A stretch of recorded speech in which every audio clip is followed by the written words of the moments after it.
Hello guys, in this video I'm going to show you how to freeze a frame in the CapCut app. But before that, don't forget to subscribe and leave a comment down below, because at 10,000 subscribers I'm going to show you my whole YouTube revenue statistics and growth strategy. So without further ado, let's just jump right into it. First we have to open up the CapCut app, and here it opens up in the home menu where we have our projects. We have to select one that we want to work on.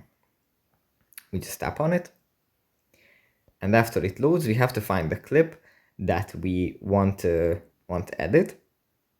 We tap on the clip, and then if we scroll to the right in the bottom bar, we find the freeze button.